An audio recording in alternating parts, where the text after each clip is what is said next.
pagi teman-teman semuanya. Hari ini kami dari kelompok 7 akan mempresentasikan tentang sistem dan dinamika demokrasi Pancasila. Sebelum kita mempresentasikan materi tersebut, ada baiknya kita buka dengan panganjali umat.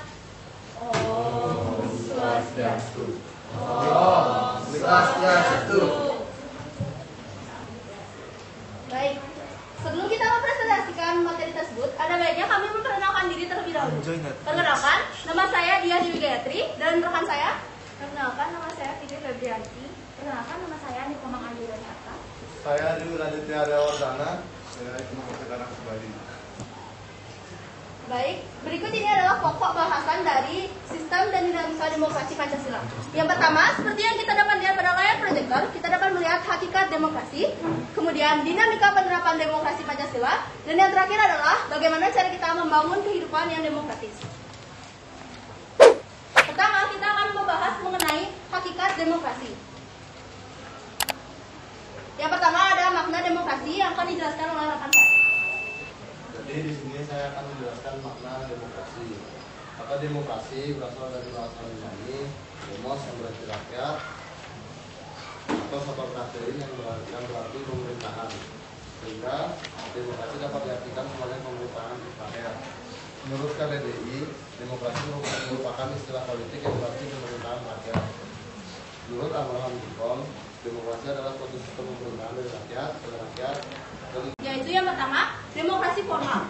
Seperti yang dapat kita lihat dalam layar proyektor, demokrasi formal merupakan suatu demokrasi yang menjunjung tinggi bidang politik tanpa disertai upaya mengurangi atau menghilangkan kesenjangan ekonomi. Bentuk demokrasi ini dianut oleh negara-negara liberal. Yang kedua adalah demokrasi material. Demokrasi material merupakan demokrasi yang dititik beratkan untuk menghilangkan kesenjangan ekonomi. Sedangkan persamaan dalam bidang politik kurang diperhatikan. Bentuk ini diambil oleh negara komunis. Yang terakhir adalah demokrasi gabungan. Dapat lihat di layar proyektor, demokrasi gabungan merupakan bentuk kombinasi kedua jenis demokrasi yang diambil kebaikannya dan mengurangi keburukan dari kedua sistem demokrasi di atas. Bentuk demokrasi gabungan ini dianut oleh negara non-blok. Selanjutnya, Setiap pemegang jabatan yang dipilih oleh rakyat harus mempertanggungjawabkan kebijakan yang hendak dan telah ditempuhnya.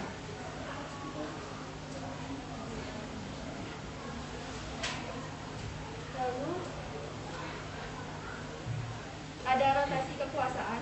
Dalam demokrasi, peluang akan terjadinya rotasi kekuasaan harus ada dan dilakukan secara teratur dan damai. Lalu ada rekrutmen politik yang terbuka. Untuk memungkinkan terjadinya rotasi kekuasaan, diperlukan satu sistem rekrutmen politik yang terbuka. Artinya, setiap orang yang memenuhi syarat untuk mengisi suatu jabatan politik yang dipilih rakyat mempunyai peluang yang sama dalam melakukan kompetisi untuk mengisi jabatan politik tersebut. Selanjutnya ada pemilihan umum. Dalam suatu negara demokrasi, pemilu dilaksanakan secara teratur. Dan yang terakhir ada pemenuhan hak-hak dasar.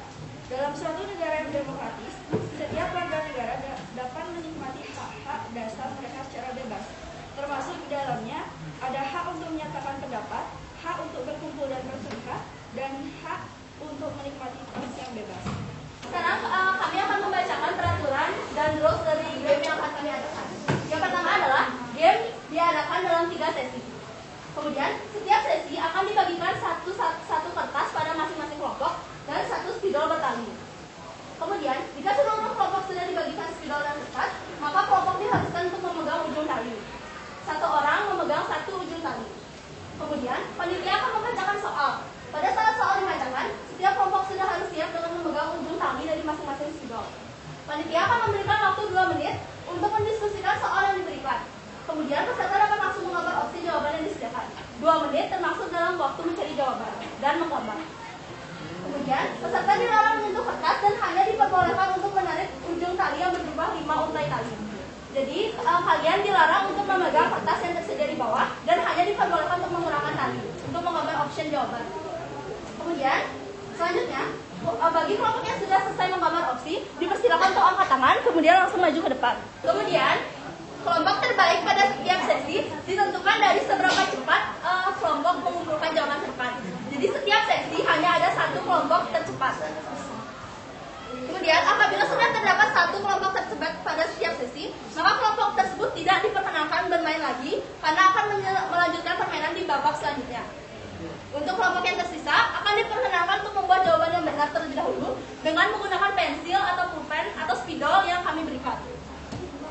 Kemudian panitia akan memberikan instruksi untuk mengangkat jawaban. Jadi kalian setelah ada satu kelompok yang maju ke depan karena udah mendapat jawaban yang tepat, kalian yang lain ini akan diperkenankan untuk membuat jawaban dengan spidol biasa. Jadi menggunakan tangan, nggak lagi menggunakan tali gitu loh. Kemudian nanti akan dipersilakan untuk mengangkat jawaban. Apabila jawaban kalian benar akan dikenakan poin 100, apabila salah akan mendapatkan poin 0. Kemudian ini merupakan peraturan babak final bagi 3 kelompok yang setelah menang di masing-masing sesi nanti. Pada bagian ini peserta diperkenankan untuk menunjuk 3 orang perwakilan kelompok untuk bermain di depan, di bangku 3 terdepan. Kemudian panitia akan membacakan soal dan memberi waktu 2 menit sama seperti tadi. 2 menit termaksud dalam mencari jawaban kembali ke kelompoknya dan menggambar lagi di depan. Kemudian 3 kelompok tercepat dengan jawaban yang tepat akan diberikan hadiah. Mungkin ada yang kurang jelas dari peraturannya?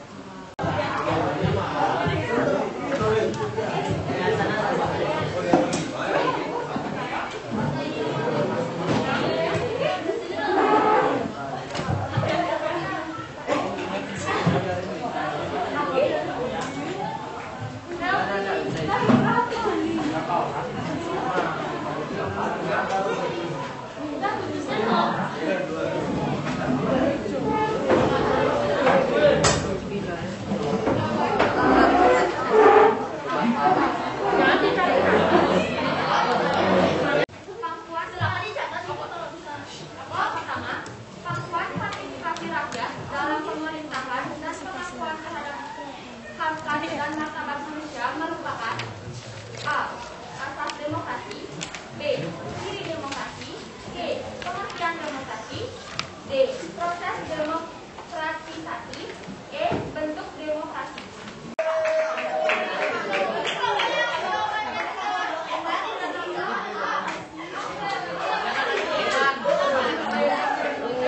Pasal 1 ayat 3.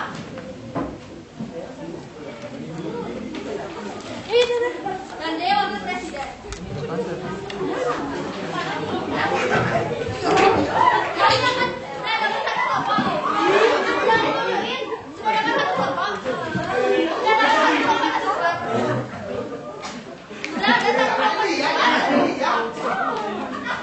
Sudah ada satu kelompok tercepat yaitu kelompoknya Sheila.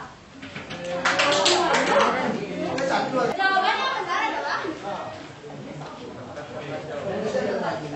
jawabannya benar adalah B. Undang-Undang 1945 pasal 1 ayat 2. Silakan diangkat. Baik, silakan kelompok yang benar adalah kelompok apanya?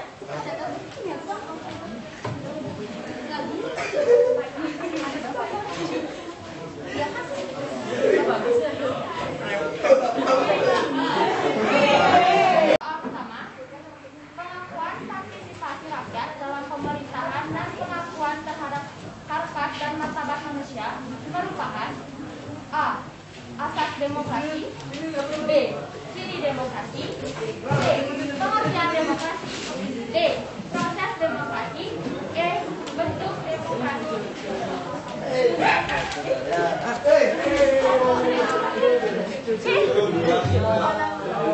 Baik, kelompok yang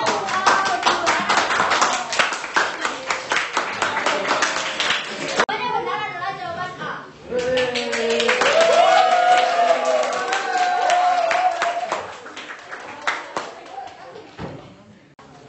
Untuk soal kedua, kedaulatan berada di tangan rakyat dan dilaksanakan menurut UUD merupakan uji dari A. UUD 1945 pasal 1 ayat 1, B. Pasal 1 ayat 2, C. Pasal 1 ayat 3, D.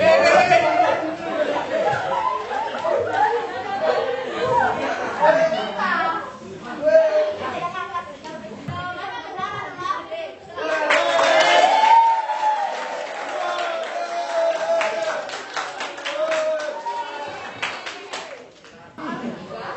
Demokrasi adalah suatu sistem pemerintahan dari rakyat, oleh rakyat, untuk rakyat. Pertanyaan tersebut